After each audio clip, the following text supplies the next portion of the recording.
You know, when we think about World War II, we usually picture battlefields in Europe or the Pacific. But what if I told you a huge piece of that conflict happened right here, on American soil, basically hidden in plain sight? It's a story of enemy soldiers, shocking culture clashes, and romances that literally crossed oceans. Let's dive in. Yeah, check out that number, 51,000. That's how many Italian soldiers were held as prisoners of war right here in the United States during the war. And I mean, they were all over the place, housed in camps across 26 states from Utah to Texas. And the craziest part? Most of us have never even heard about it. So how does a story this big just disappear? Well, this whole thing was unearthed by a single, completely unexpected sentence.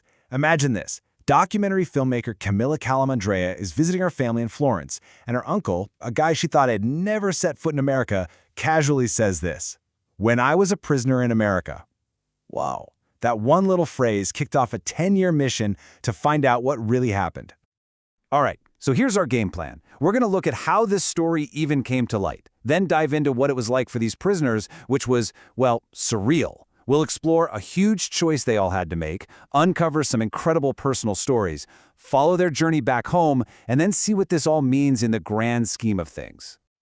So, Camilla's family secret really blew the lid off a national secret. Her personal quest turned into this huge historical dig. I mean, she started looking and found almost nothing.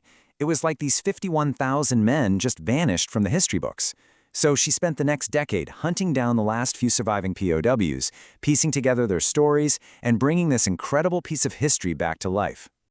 Okay, so let's try to put ourselves in their shoes for a second. You're a young Italian soldier, you've just been captured in North Africa, you're probably expecting the absolute worst. Then, you're put on a train and shipped across this massive, totally foreign country. For these guys, arriving in America wasn't just moving to a new place, it was like landing on another planet. And what was the very first thing that blew their minds? The food. For every single one of them, this was the most powerful memory. Think about it, they're coming from years of wartime rationing in Europe, and suddenly they're in a land of just unbelievable abundance. One guy remembered this moment that sounded almost like magic. He watched a U.S. soldier just pop open a can and pull out an entire cooked chicken. And you can just feel their disbelief, right?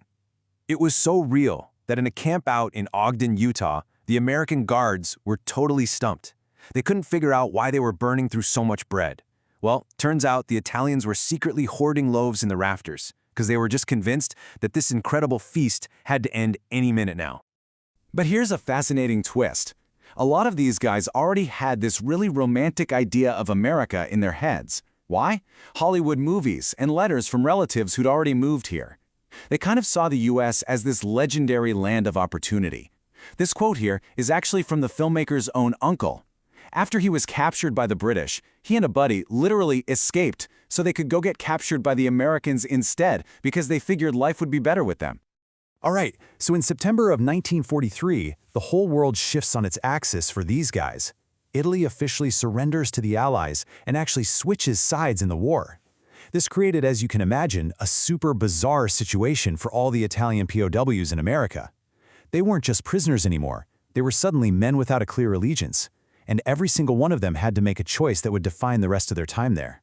And this was the choice. They could join one of these brand new groups called the Italian Service Units, or ISUs. Basically, if they signed up, they were pledging loyalty to the new anti-fascist Italian government and agreeing to help the American war effort in non-combat jobs. You know, things like farming, cooking, laundry. It was a huge deal. It was a chance to work, to feel useful, and to completely change their status from enemy to, well, something like an ally. And for the vast majority, it wasn't really a tough call. A whopping 90% of the Italian POWs said yes and joined the ISUs. Only a tiny 10% refused. And that one decision split the group in two, sending them down completely different paths. Just look at the difference here. For the guys who cooperated, life changed overnight. They got more freedom, way better food, and, this is the big one, they actually got to interact with Americans, even going on supervised visits into local towns. But the non-cooperators, they were all shipped off to special camps in Texas. They faced much harsher conditions, their food rations were cut, and they had zero contact with the outside world, a completely different reality. So, all this new contact for the ISU guys, it opened the door for something pretty amazing. Real human connection. Local Italian-American communities, who were just desperate for news from their homeland, started visiting the camps. And in these really strange, unlikely places, friendships started to form, and sometimes even love stories. And there's no better example than the story of Mario and Anna. It's just incredible. They met during these Sunday family visits in Utah. At first, Anna's dad was super skeptical. He actually grilled Mario for hours in a freezing cold garage before he finally gave them his blessing. Then when the war ended, Mario was forced to go back to Italy, but their love was so real that Anna followed him all the way to Italy so they could get married. But post-war Italy was just devastated, so they came back to Ogden. And here's the best part, they bought one of the old decommissioned POW barracks and turned it into their very first home. You just can't make this stuff up. This quote from Mario really says it all, doesn't it? It captures that really complex mix of feelings these men had.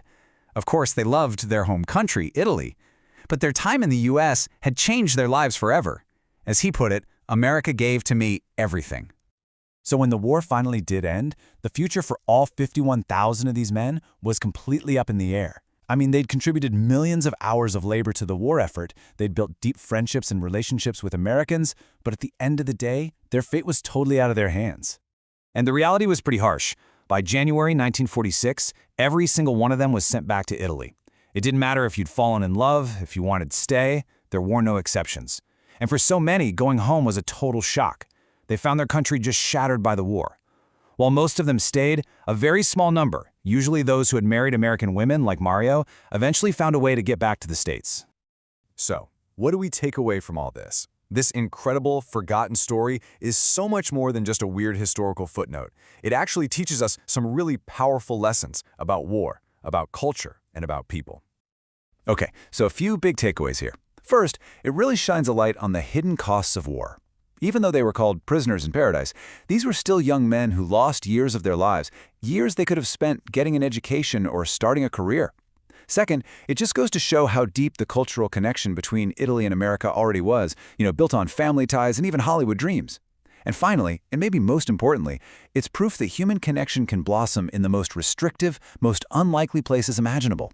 It really makes you think, doesn't it? If a story that involves over 50,000 people happening right here on American soil could be so completely buried and forgotten, what other incredible human stories are still out there, just sitting in the margins of history, waiting for someone to find them?